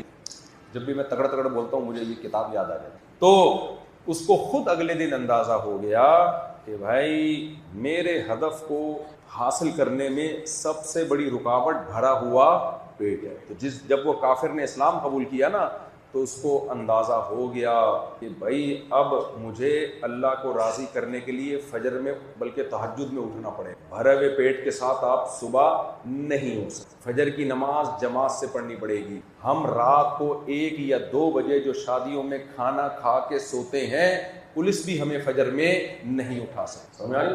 ہمیں اب فرشتہ ہی آ کے اٹھائے گا اور پبلک کندھے پہ اٹھا کے قبر میں پہنچائے. جو جنازے ہیں نا قبرستان میں, میجورٹی ان لوگوں کی ہے جو رات کو تافتان اور قورمہ شادیوں میں کھا کے 1:45 بجے گھر پہنچے تھے, اس کے بعد سوئے, اب تک کی رپورٹ کے مطابق سو رہے, ہلا کے دیکھا سانس بھی نہیں آ رہا, تو پھر اعلان کیا ان کو قبرستان لے جاؤ. آئی بات سمجھ میں کہ نہیں آئی؟ ایک خاتون کے شوہر کا انتقال ہو گیا. خواتین جب میت پہ بھی نا ایک دوسرے سے معذرت کے ساتھ خواتین سے, یہ ان خواتین کی بات کر رہا ہوں جو بیان میں نہیں ہے, تو خواتین کے ساتھ یہ ہوتا ہے دوپٹے بھی چیک ہو رہے ہوتے ہیں, شاپنگ واپنگ بھی, اور یہ سب چیزیں باتیں ان کی میتوں میں. رشتے بھی میں نے خود دیکھی, ایک شادی میت پہ سیٹنگ ہوئی تھی لڑکا لڑکی کی, اور ماشاءاللہ آج ان کے بچے میت پہ لڑکی بھی رو رہی تھی, لڑکا بھی, تو روتے روتے ایک دوسرے کو دیکھا, تو لڑکے نے امیج کیا کہ اگر یہ نہیں روئے تو کیسی لگے گی, روتے ہوئے تو کوئی بھی اچھا نہیں لگتا نا. اے آئی سے لڑکی نے بھی بنائی, ایک اے آئی آج ایجاد ہوئی ہے نا, ایک انسانی دماغ بھی انٹیلیجنس ہے, وہ خود بنا لیتا ہے کہ اگر نہیں روئے تو صحیح ہے, پھر یہ قبول ہے. تو اب ساری زندگی تھوڑی رونا ہے, وہ تو پھر میرے اس لڑکے کو پتا تھا میرے نکاح کے بعد اب رو لاؤں گا میں, ابھی تک تو کیا ہے. تو ان کی باقاعدہ میت پہ سیٹنگ ہوئی, شادی. مجھے خود لڑکے نے بتایا کہ یار کیسے دونوں جنازے پہ آئے ہوئے تھے, تاڑ لیے. تو خیر, تو وہ نا دوپٹے چیک ہو رہے ہوتے ہیں. تو خاتون کے میاں کا انتقال ہو گیا, رو رہی ہائے مننے کے ابا. اس نے پوچھا بہن کیسے انتقال ہوا؟ شادی سے آئے تھے, اتنا کھایا کہ جائیدادیں کھا جاؤ گے, بس کرو. اس کے بعد سوئے ہیں, صبح پولیس نے بھی آ کے اٹھانے کی کوشش کی ہے. تو پھر میں وہ اکثر ایک سناتا ہوں, پھر وہ اسی رونے کے دوران ایک خاتون نے کہ ابا بہت اچھا, اللہ مغفرت فرمائے, بہن یہ دوپٹہ کہاں سے؟ تو اس نے کہا ہاں بس کیا کریں, آدھا ڈرامہ دیکھا تھا, آدھا رہ گیا ڈرامہ, پورا ڈرامہ بھی نہیں مکمل کر پائے, اور بولٹن مارکیٹ سے خریدا ہے. اللہ مغفرت فرمائے, بہت اچھے تھے میرے ساتھ. اس نے کہا بس میں بھی دعا کر رہی ہوں بہن, اللہ ان کو جنت میں اعلیٰ درجے عطا فرمائے. وہاں ذرا سستا مل جاتا ہے. یہ ساری کنورزیشن ان کی آپس میں چل رہی ہے. 2 خواتین جو تھیں نا, ان کو 20 سال کی جیل ہوئی ایک ہی کمرے میں. 20 سال کے بعد جب رہائی کا وقت آیا, انہوں نے کہا بہن کچھ باتیں رہ گئی ہیں, انشاءاللہ دوبارہ ملیں گے. تو 20 سال ہو گئے, باتیں ختم. تو ایک خاتون آئی, ان کے بچے نے شکایت کی اپنی اماں کی, مفتی صاحب ہماری اماں نے ہمارا ناک میں جینا حرام کیا ہوا ہے, اماں نے یہ کیا ہوا ہے, تو آپ خدا کے لیے اماں کو سمجھائیں. میں نے کہا لے آؤ, بہت پرانی بات ہے. وہ خود بھی آ گئے, اپنی اماں کو بھی لے آئے. اب ان کی اماں نان اسٹاپ بولے جا رہی, مجھے بولنے نہیں دے رہی, یہ ایسے ہیں, یہ ویسے ہیں, یوں. بھائی چپ تو ہو, میں کب بات کروں گا. مجھے تھوڑا سا انہوں نے سانس لیا نا, تو میں نے ایک جملہ بیچ میں بولا. میں نے کہا آپ کے ہسبینڈ زندہ ہیں؟ کہہ رہے نہیں, وہ تو 10 سال پہلے چلے گئے تھے. میں بولا پھر بھی کافی ٹائم گزار لیا اس نے, جانا تو اس کو 20 سال پہلے چاہیے تھا, لیکن حوصلہ ہے بھائی. کینیڈا میں ایک صاحب مجھے ملے, کہنے لگے مفتی صاحب میرے والد کی عمر 95 سال اور میری والدہ کی عمر 80 سال ہے ماشاءاللہ. میں نے کہا یہ کریڈٹ آپ کی والدہ کو جاتا ہے کہ ابا کو 95 تک پہنچنے. میں نے کہا میں آپ کی والدہ کو سلوٹ کرتا ہوں, کیونکہ جو خواتین بیان نہیں سن رہی ان کی بات کر رہا ہوں, وہ یہاں تک شوہر کو پہنچنے. میں نے کہا یہ آپ کا کمال نہیں ہے, یا آپ کی ماں کو سلوٹ کرتا ہوں کہ ابا کو 95 تک انہوں نے پہنچنے دیا. خیر جلدی سے بات کو سمیٹتا ہوں میں. تو میرے بھائی کیوں وہ کم کھا رہے ہیں, سوال پیدا ہوتا ہے. 7 گلاس دودھ سے 1 پہ آ گئے, اور نبی نے فرمایا سب سے بڑا فساد امت میں کیا آئے گا, کھانے کی وجہ سے جو موٹاپا ہے. وجہ کیا ہے؟ کیا نبی صلی اللہ علیہ وسلم میڈیکل سائنس سکھانے آئے تھے ہمیں؟ ہیں بھائی موٹاپا ہونا یا دبلا ہونا یہ میڈیکل سائنس کا ٹاپک ہے نا, یہ پیغمبروں کا ٹاپک تو نہیں ہے. کیا خیال ہے بھائی؟ علماء انبیاء کے جانشین ہوتے ہیں, ایسا ہی ہے نا. تو جو مسائل علماء سے پوچھے جاتے ہیں وہی پیغمبروں سے پوچھے جاتے ہیں.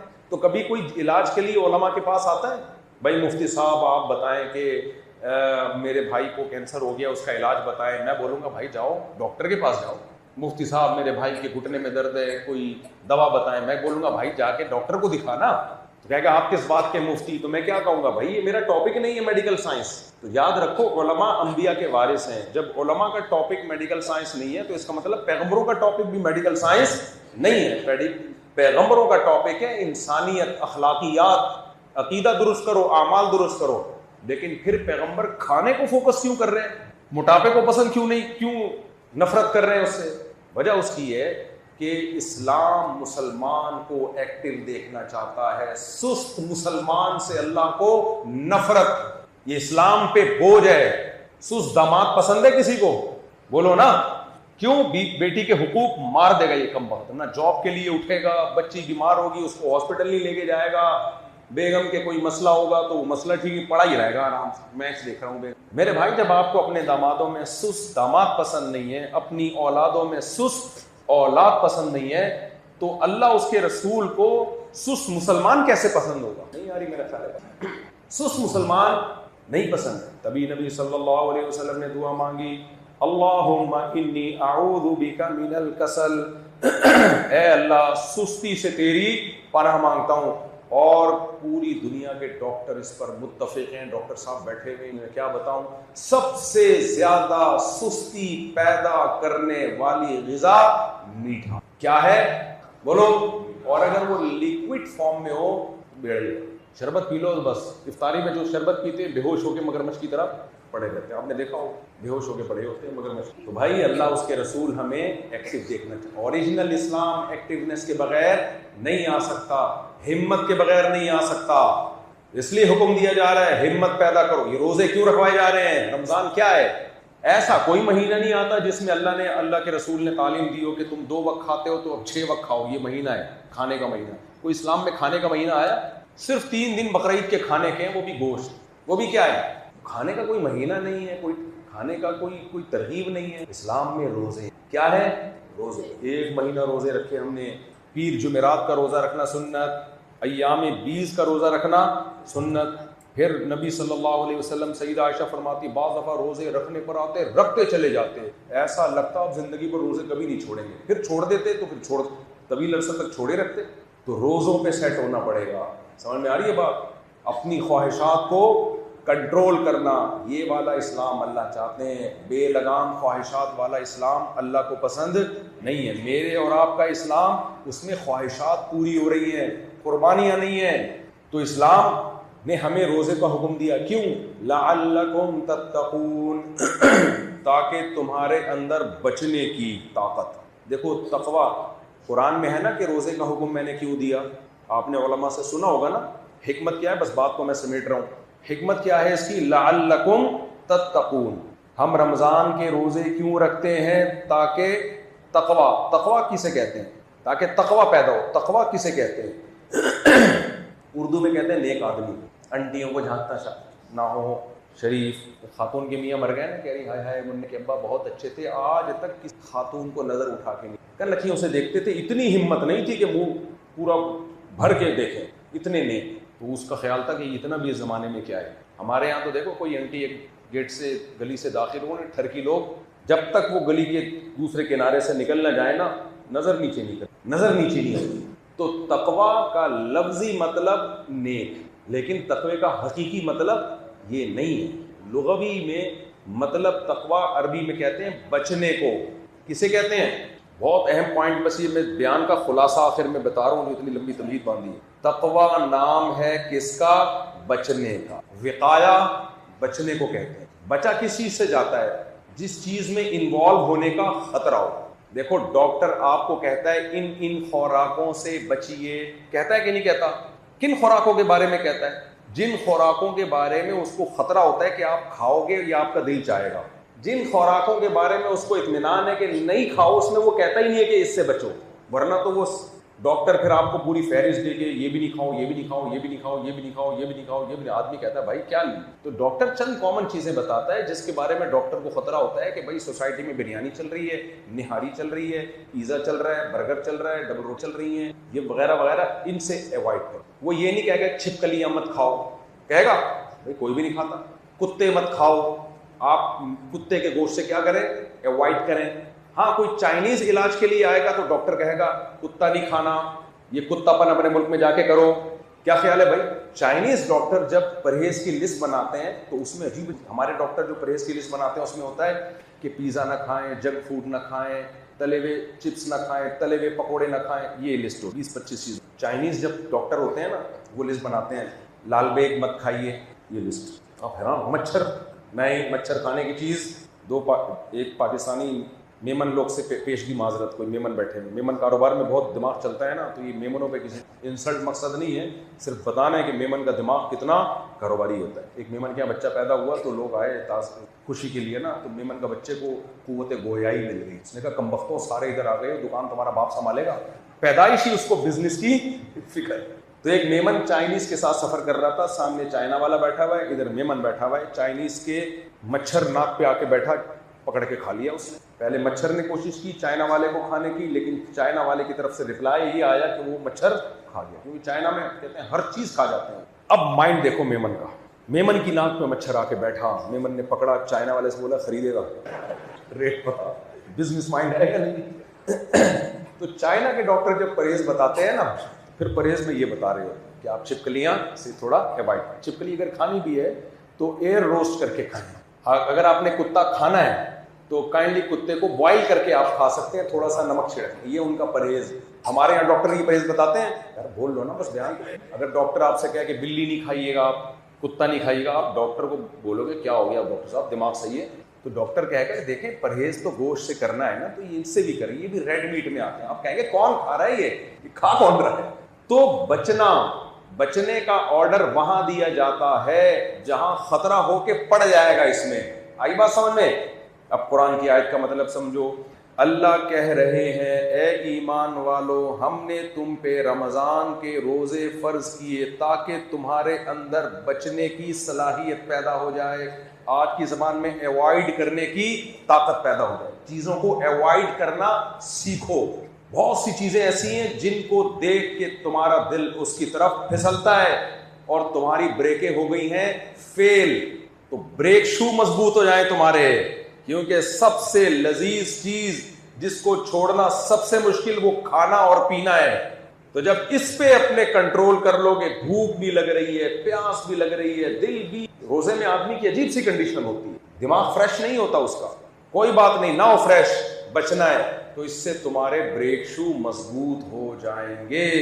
وہ چیز جو پورے سال حلال تھی اس سے بچنے کی طاقت پیدا ہو جائے گی، تو پھر وہ چیزیں جو حرام ہیں ان سے بچنے کی طاقت تو اور بھی زیادہ آ جائے گی تمہاری۔ لیکن ہم ایسے ڈھیٹ روزہ گزارنے کے لیے فلم دیکھ کے ٹائم پاس کر رہے ہوتے ہیں کہ روزہ گزر جائے۔ یہ بالکل ایسا ہی ہے، ڈاکٹر نے آپ کو کوئی دوا بتائی، پیناڈول دی کہ اس سے تمہارے درد کو آرام آ جائے گا، آپ نے پیناڈول کھائی اور سر پہ آپ ہتھوڑے مار رہے ہو تاکہ اور درد ہو میرے۔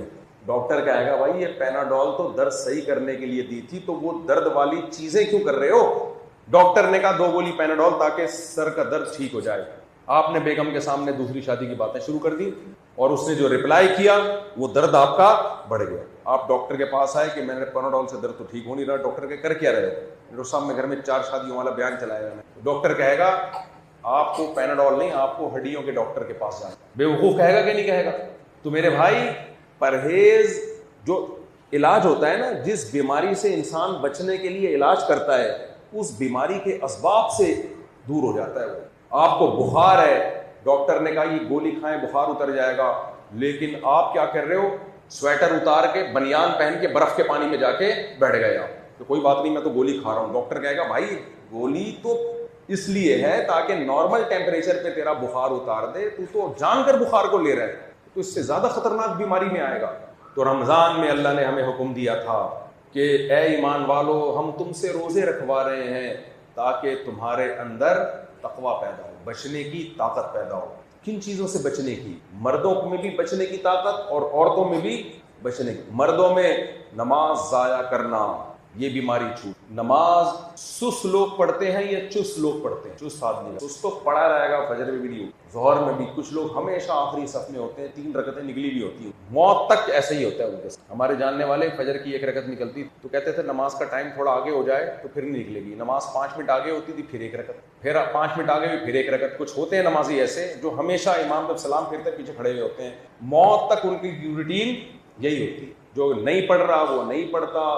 نماز کے لیے چستی چاہیے۔ دیکھو نماز اتنی اہم عبادت ہے، ہر پیغمبر کو اللہ نے توحید کی دعوت کے ساتھ جو دعوت سب سے پہلے دی ہے وہ کون سی دی ہے؟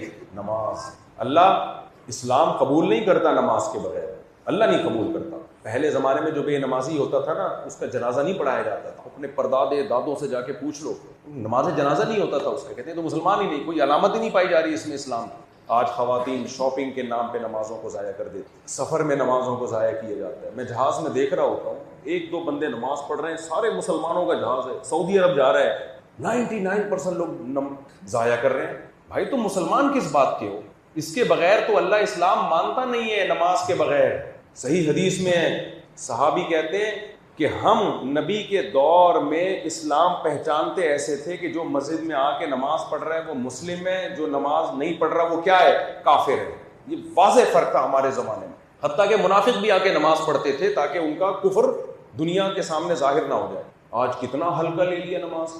اگر نماز چھوڑنے کی اسلام میں کوئی گنجائش ہوتی, ہم کہتے ہیں نا یار ابھی مصروف ہوں قضا پڑھ لیں گے, نہ اللہ نے میدان جنگ میں نماز کا حکم دیا ہے, وہاں قضا کرنے کی اجازت نہیں ہے.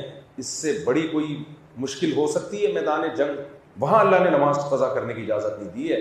تو جتنے لوگ یہاں بیٹھے ہیں اور جتنی خواتین ہماری بہنیں بیان سن رہی ہیں, آج سے عزم کریں انشاءاللہ آج کے بعد کبھی نماز قضا نہیں ہوگی. زمین آسمان ادھر سے ادھر ہو جائے, نماز ضائع نہیں ہوگی.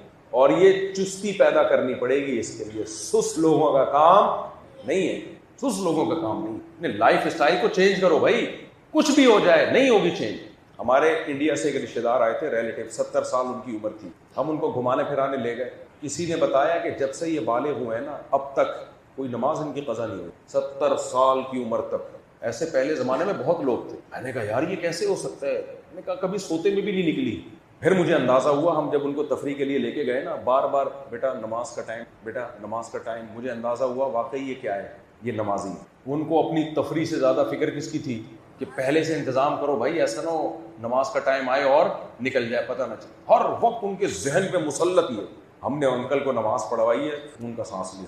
آدھے گھنٹے 1 گھنٹے بعد پھر عصر کی نماز پڑھائی, حالانکہ مغرب میں بھی ٹائم ہے. کہتے بھائی نماز کا خیال کر. آدھے گھنٹے سے بولنا شروع کر دیا, بھائی نماز, بھائی نماز. کیونکہ بازار ہے, شہر ہے, پتہ نہیں وضو کی جگہ ملے نہ ملے, کوئی جگہ ہو یا نہ ہو, ہر قیمت پہ پڑھنی ہے. عزم کرتے ہو کہ نہیں کرتے؟ ہمیں وہ والا اسلام چاہیے جو صحابہ تابعین کا تھا. قرآن نے اہل کتاب کے بارے میں کہا کہ ان میں سب سے پہلی خرابی آئی فَخَلَفَ مِن بَعْدِهِمْ خَلْفٌ أَضَاعُوا الصَّلَاةَ. جو نااہل لوگ آئے نا, انہوں نے سب سے پہلے نماز ضائع کی ہے. آپ کے اسلام میں جو سب سے پہلے خرابی آتی ہے وہ کیا آتی ہے؟ نماز ضائع ہونا. سب سے پہلی خرابی آتی ہے. کسی قیمت پہ نماز نہیں چھوڑنی ہے. وعدہ کرتے ہیں کہ نہیں کرتے؟ دوسرا کام, مجھے یاد ہے, اللہ میرے والد کی مغفرت فرمائے, بہت پکے نمازی تھے, بہت پکے. ایک دفعہ شدید بارش میں آئے وہ, تو آفس سے نا گھر پہنچے, بارش ہو رہی تھی, اب نماز کا ٹائم تھا, نماز پڑھنے جا رہے. تو والدہ نے ان کو بول دیا کہ بھائی اتنی بارش ہو رہی مت جائیں. حدیث میں آتا ہے کہ جب بارش ہونا تو گھر میں نماز پڑھ سکتی. اس زمانے میں چھتریاں بھی نہیں تھی, کیچڑ بھی ہوتا تھا. آج تو چھتری ہے, گاڑی میں بیٹھو جاؤ, مسجد بھی پکی. نبی کے دور میں مسجد بھی کچی تھی, اس میں بھی کیچڑ ہوتا, اس لیے. لیکن آج کل ایسا نہیں ہے, مسجدیں بھی پکی ہیں, آپ کے پاس چھتری بھی موجود ہے, راستہ بھی صاف ہے. اگر نہ ہو تو پھر پڑھ سکتے ہیں گھر میں. تو والد صاحب کہتے ہیں, ہماری والدہ بتاتی ہیں, والد صاحب نے کہا اللہ کیا بولے گا, آفس سے 1 گھنٹہ بارش میں سفر کر کے گھر آ گیا ہے اور یہاں سے 5 منٹ مسجد نہیں جا سکتے. اس لیے کہتے ہیں نا, انسان کا دل خود بہت بڑا وہ خود بتا دیتا ہے کہ تو جو بہانہ تراش رہا ہے وہ بہانہ ویلڈ ہے یا نہیں. سارے کاموں کا ہمارے پاس ٹائم ہے, ہر طرح کے کاموں کا. نماز میں ایسا پتہ نہیں کیا ہو جاتا ہے, یہ بھی کام ہے, یہ بھی کام ہے, یہ بھی کام ہے, ٹائم نہیں ہے. حکیم اختر صاحب رحمہ اللہ تعالیٰ ایک بڑی پیاری بات کیا کرتے تھے, فرمایا یہ جو قبرستان میں مردے گئے ہیں نا, ان سے پوچھو اب ٹائم ہے. جو تم کہتے تھے ہمارے بغیر یہ کام نہیں ہو سکتا, یہ نہیں ہو سکتا, یہ نہیں ہو سکتا, بزنس نہیں کر سکتا, مرے ہیں, سارے کام پہلے سے زیادہ اچھے چل رہے ہیں. سمجھ میں آ رہی ہے بات؟ مولانا عباد اللہ صاحب ہے نا, تبلیغ کے بڑے بزرگ ہیں, بڑا پیارا بیان کرتے ہیں. ایک دفعہ بیان میں زبردست مثال دے رہے تھے, کہہ رہے ہیں کہ وہ کہتے ہیں کہ لوگ کہتے ہیں کہ ابھی میں سیٹ نہیں ہوں, میں پہلے سیٹ ہو جاؤں پھر انشاءاللہ نماز بھی, تہجد بھی اور عبادت بھی اور سارے کام, پہلے ایک دفعہ کیا ہو جاؤں میں, سیٹ. یہ جملہ یاد رہے گا. تو کہتے ہیں سیٹ پتہ ہے کب ہوتا ہے؟ خواتین بھی یہ کہتی ہیں ابھی ایسا ایکچولی پہلے یہ ہو جائے, پھر یہ ہو جائے, پھر ہم نماز پردے کی طرف آئیں گے. سیٹ تو ہو جائیں, پہلے سیٹ تو ہو لینے دو. کہتے ہیں پتہ ہے کب سیٹ ہوتا ہے؟ جب آپ مر جاتے ہیں, آپ کو نہلایا جاتا ہے, آپ کو کفن پہنایا جاتا ہے, پھر چارپائی پہ اٹھا کے لے جائے. یہ ہوگا کہ نہیں ہوگا؟ کوئی ایک بندہ ہے ایسا جو کہے نہیں میرے ساتھ ایسا نہیں ہو؟ سب کے ساتھ. میں بھی لیٹا ہوا ہوں گا ایک دن, آپ بولیں گے وہ 4 شادیوں کی باتیں کرتے, آج اس دار فانی سے چلے. آپ گھبرائیں نہیں, ترس نہیں کھائیں مجھ پہ, کیونکہ آپ بھی لیٹے ہوئے ہو. بہت سے لوگ ترس کھا رہے, ہائے ہائے مفتی صاحب لیٹے ہوئے ہوں گے, جیسے خود تو کبھی لیٹنا ہی نہیں ہے. سب نے لیٹنا ہے. جو 4 شادیوں والا ہے وہ بھی لیٹے گا, کمارے بھی لیٹیں گے, لیکن 4 شادیوں والا فخر سے لیٹے گا. کمارا یہاں بھی سڑا ہوا وہاں بھی سڑا ہوا, پیچھے کو رونے والا نہیں ہوگا. تو وہ فرما رہے تھے بیان میں کہ پھر جنازے کی چارپائی لے کے جاتے ہیں, پھر اس کو قبر میں لٹاتے ہیں, پھر کروٹ کے بل کرتے ہیں, پھر اس کو تھوڑا سا ایڈجسٹ کرنے کے بعد کہتے ہیں اب سیٹ ہے. تو سیٹ کہاں ہوتا ہے انسان جا کے؟ کہتے ہیں اب بالکل سیٹ. اب پتھر رکھ کے مٹی ڈال دو, جس پوزیشن پہ سیٹ ہوا ہے نا, اب حالات سے اس پہ کوئی فرق نہیں پڑے گا. مہنگائی کم ہوتی ہے تو بھی اب سیٹ ہے, ایسے ہی رہے گا. سکون آ گیا اس کو, سمجھ میں آ رہی ہے بات؟ مہنگائی بڑھتی ہے تو بھی یہ کیا ہے؟ سیٹ ہے. تو کچھ دن بچے روئیں گے, اس کے بعد بچے بھی کہیں گے پہلے ہم سیٹ ہو جائیں. بیوہ کچھ دن روئے گی, پھر کہے گی میں ذرا سیٹ ہو جاؤں. بھائی تم نے بھی ادھر جا کے سیٹ ہونا ہے, تم نے تو پہنچایا ہے اس کو. استغفر اللہ, تو غلط بات ہو گئی ہے, پھر غلط باتیں منہ سے نکل آتی, تو تمہاری وجہ سے تو گئے. تو سب سیٹ وہاں جا کے ہوتے ہیں سیٹ, جب لوگ کہہ رہے ہوتے ہیں اب کیا ہے؟ سیٹ ہے. اب بس مٹی ڈالو اور دعا مانگو, اور 2-4 دن تک رونا دھونا ہوتا ہے. میت بھی بولے گی کم وقتوں, میں ادھر مرا ہوا ہوں اور تم ادھر دیگوں پہ دیکھو. ڈھکڑوں کی آوازیں کیسی آتی ہے, دیکھو ڈڈڈ کر کے ایسے آواز آ رہی ہے. خیر, تو اس سیٹ ہونے سے پہلے ہمیں سیٹ ہو جانا چمپین پہ. وہ کیا ہے؟ سب سے پہلے نماز کو دائیں بائیں. خدا کی قسم اتنی خوبصورت عبادت کسی مذہب کے پاس نہیں. کوئی ہے تو بتاؤ یار, اتنی خوبصورت عبادت کوئی ہے کسی مذہب کے پاس؟ جاؤ مندروں میں دیکھو کیا کر رہے ہوتے ہیں, چرچ میں کیا ہو رہا ہوتا ہے, یہودی کیا کر رہے ہوتے ہیں. ایک طرف اب حرمین میں تراویح ہو رہی ہے, کیا خوبصورت منظر ہے, بیت اللہ کے گرد لاکھوں لوگ ہاتھ باندھ کے باوضو کھڑے ہوئے ہیں, اور تلاوت قرآن ہو رہی ہے, رکوع اور سجدے ہو رہے ہیں. اتنی پاکیزہ عبادت اللہ نے ہمیں دی ہے جو کسی کے پاس نہیں ہے. اس کی قدر کرنی چاہیے. دوسری بات کیا ہے؟ صدقات اور خیرات. اسلام کا دوسرا حکم کیا ہے؟ زکوٰۃ, صدقہ, خیرات. کیا مطلب؟ اللہ نے قرآن میں جہاں بھی نماز کا ذکر کیا, ساتھ میں اللہ نے یہ کیا کہ جو رزق ہم نے ان کو دیا ہے اس میں سے خرچ کرتے رہتے. اس کا مطلب اللہ مسلمان کو کنجوس, اللہ کو کنجوس مسلمان بالکل بھی پسند, بیوی کو کنجوس شوہر بالکل بھی پسند نہیں, بچوں کو کنجوس باپ بالکل بھی پسند نہیں, دوستوں کو کنجوس دوست بالکل بھی پسند نہیں ہے, پڑوسیوں کو کنجوس پڑوسی بالکل بھی پسند نہیں ہے, امپلائز کو کنجوس باس بالکل بھی پسند نہیں. 1901 کی تنخواہ پہ چلایا ہے اب تک. ہوتے ہیں نا کچھ باس, کام نہ چھوڑ لیا تنخواہ دینے میں.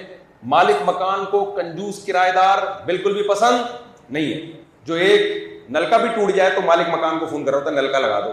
اتنا تو لگا لے یار, کچھ بھی نہیں کر رہے. کچھ کرایہ دار ایسے کنجوس ہوتے ہیں کچھ بھی نہیں کر رہے ہوتے. تو دنیا میں کنجوس آدمی کسی کو پسند ہے؟ ایک لطیفہ بہت سنا چکا ہوں لیکن خدا کی قسم مزہ بہت آتا ہے اس میں, دوبارہ ریپیٹ کر. اور اس لطیفے پہ میرا کاپی رائٹ ہے, یہ کسی اور کو سنانے کی. ایک کنجوس باپ تھا, بچے کہتے تھے ابو کبھی دیسی گھی کھلا دو ہمیں. مفتی طارق مسعود صاحب سے دیسی فضائل سنے, ابا کبھی ہمیں بھی دیسی گھی. تھا کنجوس, بہت زیادہ اس کو تنگ کیا تو دیسی گھی کا پیکنگ میں ڈبہ لے کر. آپ کو پتہ ہے جو بھی گھی کے ڈبے ہوتے ہیں اس کے ڈبے پہ بھی کچھ چکناہٹ ہوتی ہے. تو ڈبہ لے کر آیا, کہتا ہے دیکھو ابھی ڈبہ کھولنا نہیں, پہلے ڈبے سے لگا کے کیا کرو, ڈبے سے لگا, پہلے اس کی چکناہٹ ختم ہو جائے گی پھر ڈبہ کھول. تو وہ بھی کنجوس کے بچے تھے, صبح روٹی روزانہ ڈبے سے لگا کے. اس کو کہیں سفر پہ جانا ہو گیا, اب اس کو یہ خطرہ ہوا کہ ڈبہ کھولنا نہیں, تو اس نے ڈبے کو الماری میں بند کیا, الماری لاک کر کے چلا گیا. 15-20 دن کے بعد آیا, آتے ہی پوچھا ڈبہ کھولا تو نہیں؟ میں نے کہا نہیں ابو ایسے کھولتے, الماری میں ڈبہ تھا. چلو اس کا مطلب پھر گھی نہیں کھایا نا تم نے؟ نہیں تو کھایا ہم نے. کیسے کھا لیا؟ کہہ رہے ہم الماری سے روٹی لگا کے, وہ بھی کنجوس کے بچے تھے نا, ہم روٹی کیسے کھاتے تھے؟ الماری سے لگا کے. اس نے ایک تھپڑ لگایا, کمبختوں کچھ دن گھی کے بغیر صبر نہیں کر سکتے تھے کیا؟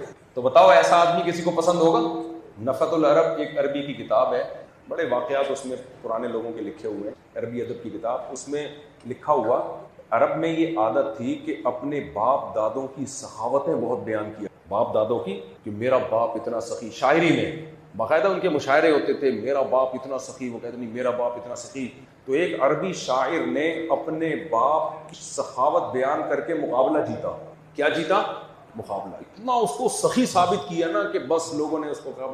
تو ایک بندہ کہہ رہا ہے جس نے وہ مشاعرہ دیکھا ہوگا کہ اس کے باپ اتنا سخی، کہتا ہے میں ایک دن اس کے باپ کے گھر میں گیا تو میں نے دیکھا کہ بکری کے تھنوں سے منہ لگا کے پی رہے ڈائریکٹ. میں نے کہا بھائی گلاس میں نکال لو برتن میں. کہتا ہے نہیں برتن میں نکالتا ہوں تو آواز آتی ہے تو بچے بھی آ جاتے ہیں دودھ مانگنے، اس کے اپنے بچے.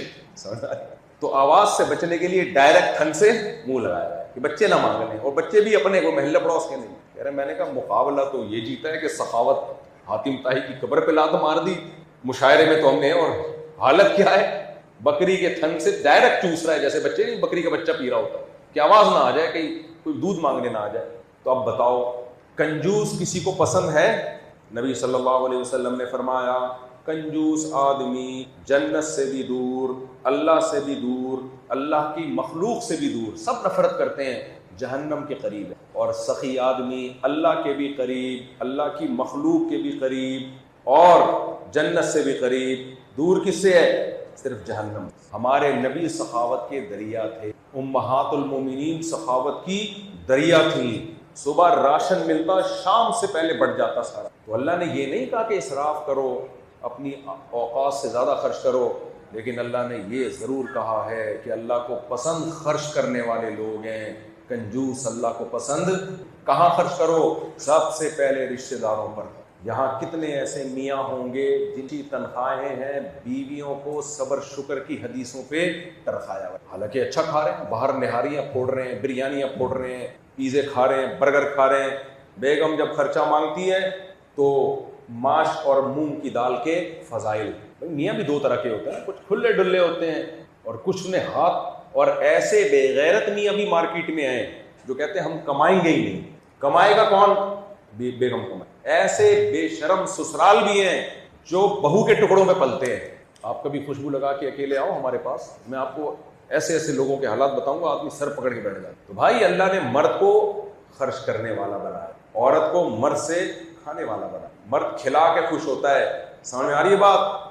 نبی نے فرمایا جو خود کھاتے ہو ویسا بیوی بچوں کو کھلاؤ، یعنی اس اسٹینڈرڈ کا. جیسا خود پہنتے ہو اس